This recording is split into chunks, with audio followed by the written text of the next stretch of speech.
Hi everyone, welcome to electric circuit YouTube channel. সামনে যে অ্যাম্পলিফায়ারটি দেখতে পাচ্ছ, এটা বানানো হলো 400 ওয়াট।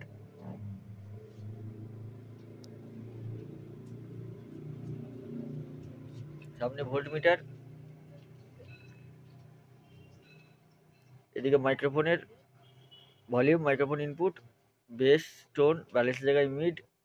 এটা ইউএসবি অন অফের জন্য এবং এটা অডিও ইন এবং প্যানেল বাজানোর জন্য। এটা মাস্টার ভলিউম এবং ভিও মিটার। ট্রান্সফর্মার 40-040 10 অ্যাম্পিয়ার এর লেখা আছে। ট্রান্সফর্মার ফুল কপার অরিজিনাল আছে। ট্রানজিস্টার তোশিবা 521943 4 পেয়ার আছে। 4763 capacitor 4 piece, 500 driver, base table এবং ভিউমিটার সার্কিট। এই হচ্ছে ভিতরের লুক। আমার ঠিকানা হরিপাল, হুগলি। হরিপাল স্টেশন থেকে 2 কিলোমিটার দূর, জামাইবাটি গ্রাম। কারো যদি amplifier, chip deck, pressure deck লাগে যোগাযোগ করে নিও। নাম্বার দেওয়া থাকবে। ফোন করার টাইম সকাল 10টা থেকে রাত্রি 10টার মধ্যে। তো এটায় একটা চার লোড দেওয়া আছে 16 মালের। তো চলো সাউন্ডটা শোনো। তো গান বেশি বুঝতে পারবে না, শুধু বেসটাই বুঝতে পারবে, কারণ যে স্পিকারগুলো লাগানো আছে ওগুলো শুধু বেসের জন্যই লাগানো আছে। তো চলো সাউন্ডটা শোনো।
তো ভিডিও লম্বা করছি না। কারো যদি সাউন্ড প্রেসার ভালো লাগে অবশ্যই কমেন্ট করবে, আর যদি লাগে যোগাযোগ করে নিও। নেক্সট ভিডিও দেখা হচ্ছে।